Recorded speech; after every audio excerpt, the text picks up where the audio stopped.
예, 시장의 변수들 체크해보고 투자 전략 세워보도록 하죠. 오늘 유진투자증권 명동지점의 김영재 부장과 함께합니다. 어서 오십시오. 네, 안녕하십니까. 안녕하세요. 네.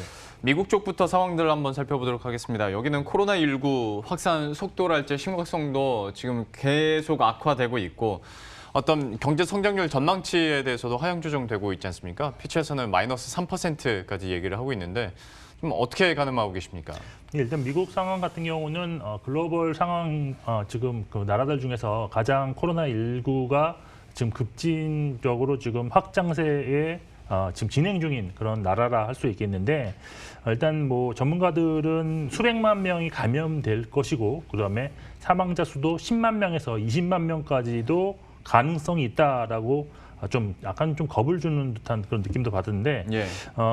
트럼프 대통령도 지금 코로나19 확진자 수 증가세는 2주나 뭐 3주 뒤에 정점을 찍을 가능성이 있다고 얘기했는데 뭐 우리나라나 중국의 그런 전례를 보더라도 미국은 한 최소 2주 이상 코로나19 확진자 수 증가세가 지속될 수밖에 없을 것이다라고 볼 수밖에 없을 것 같습니다.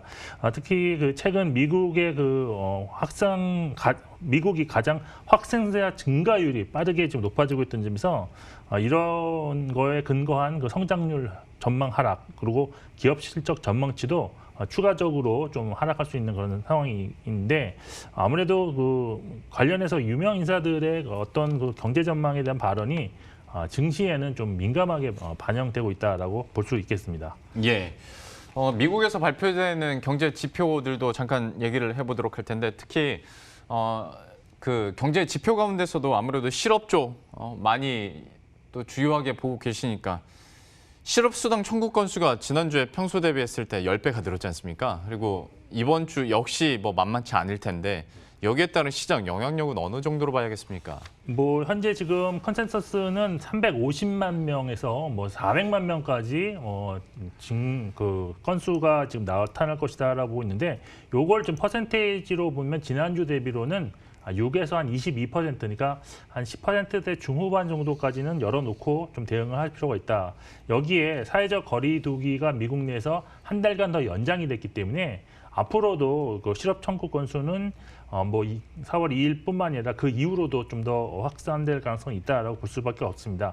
그런데 문제는 시장이 어떻게 반영하는가라는 것에 대한 고민이 필요한데 지난주에 청구 건수가 사실 거의 뭐 제가 보기에는 사상 최고라고 할 수 있을 정도로 328만 명이 갑자기 크게 증가해서 네. 거의 뭐 한 10배 이상, 말씀하신 대로 12배 정도 급증을 했는데 그날 다우지수는 공교롭게도 6.38% 상승을 경험했습니다. 예. 이미 다 예상하고 있었고 거기에 훨씬 더 넘게 쇼크 수준으로 나왔지만 결국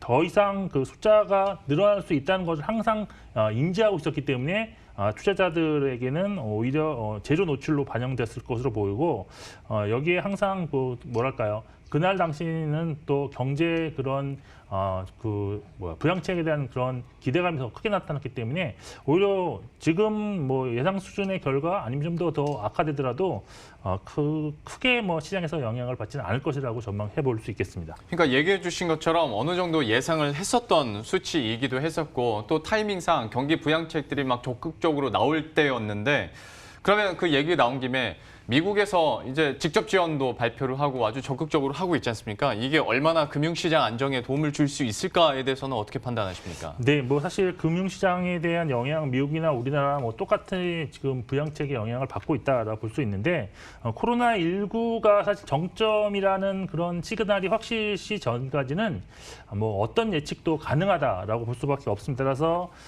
지금 시장은 뭐 미국 시장도 마찬가지지만 등락 장세는 유지된다는 전망으로 좀 가셔야 된다. 대신 변동폭은 좀 사실 지난주 10% 넘게 막 왔다 갔다 하는 지수가 뭐 그랬었는데 지금은 그보다는 5% 안쪽으로 뭐 3에서 한 5% 사이로 좀 변동폭이 좀 축소될 수는 있다라고 보시면 될 것 같고 사실 그 경제 지표가 이제 계속적으로 발표가 될 겁니다. 그래서 약세장 상황에서 경제 지표가 나쁘게 나오면 상당히 좀 뭐 충격을 줄 수도 있겠지만 서두에도 말씀드린 것처럼 추가 부양책도 언제든지 더 내놓을 수 있다라고 연준 의장이 말한 만큼 부양책에 대한 기대감도 상존한다.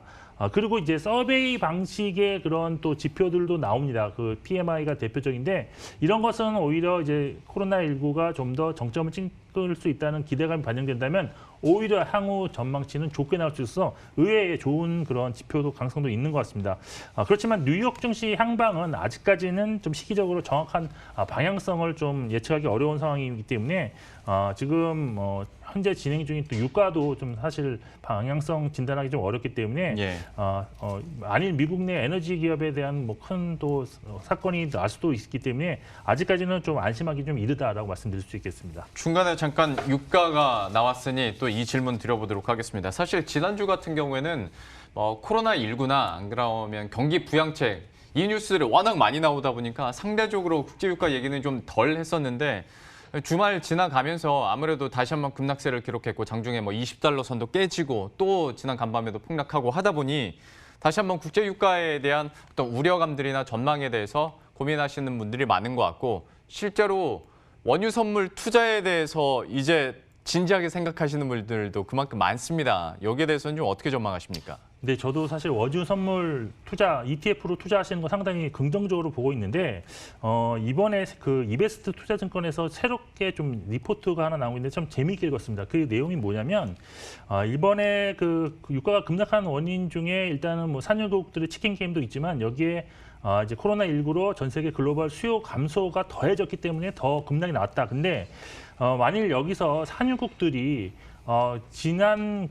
현재까지 지금 오늘까지죠. 그 감산에 합의한 게 성공함으로써 유가를 잘 방어했었는데 그럼에도 불구하고 유가는 하락할 수밖에 없는 지금 국면이다. 왜냐하면 수요가 급락할 것이 분명하기 때문에 그렇다면 오히려 감산을 통해서 수요를 유가를 방어한다 해도 결국은 깨진 독이 물 붓기식으로 흘러낼 수밖에 없는 상황에서는 오히려 공격적으로 이제 치킨 게임 같은 그런 형식으로서 지금 유가를 좀 더 떨어뜨림으로써 미국의 감산 유도를 좀 유도하는 그런 정책으로 좀 역공을 하고 있다라고 볼 수 있다라는 그런 얘기가 있었습니다. 그래서 예. 저는 이 내용이 상당히 재밌다고 느꼈는데 그럴 경우에 사실 미국의 전격적인 감산 결정도 오히려 예상보다 빠르게 나타날 가능성이 충분히 있지 않겠느냐라고 볼 수 있기 때문에 유가가 오히려 예상보다 훨씬 더 빠르게 회복할 가능성은 항상 열어두고 접근할 필요가 있다라고 있습니다. 물론 뭐 이것이 시나리오 중 일부 하나이기 때문에 정확한 건 아니겠지만 지금 뭐 사우디가 계속 5월에도 더 추가로 증산하겠다 뭐 이런 식으로 위협을 하고 있기 때문에 좀 그만큼 유가도 가파르게 빠지고 있습니다. 그래서 오히려 이것이 장기적으로 볼 때는 상당히 투자 기회가 될 가능성이 있다는 점에서 선물 ETF 정도는 저는 포트에 하나 정도는 뭐 소량이지만 보호하시는 게 좋지 않겠냐고 판단하고 있습니다. 트럼프 대통령도 대선 치르려면 국제유가 좀 올려놔야 되기 때문에 긍정적으로 또 얘기를 해주셨어요. 다만 좀 장기적인 관점이 역시 필요할 것 같고요.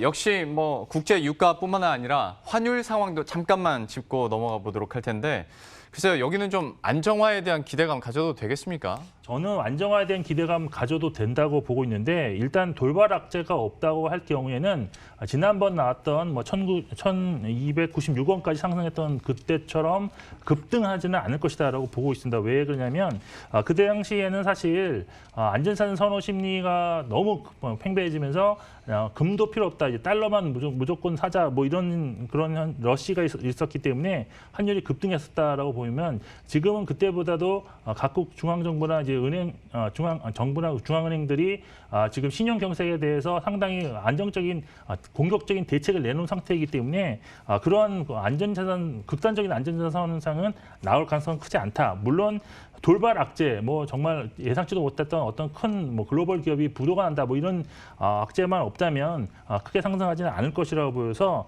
결국 외국인의 매도세는 아직까지도 이어지고 있지만 조금씩 절대 규모가 줄어들 가능성이 있다라고 저는 판단하고 있습니다. 시간이 없었지만 시장의 주요 포인트는 얼추 다 짚어드린 것 같아서 이거 마지막으로 30초 정도밖에 못 드릴 것 같은데 네. 지금 제약바이오주 투자 어떻게 보십니까?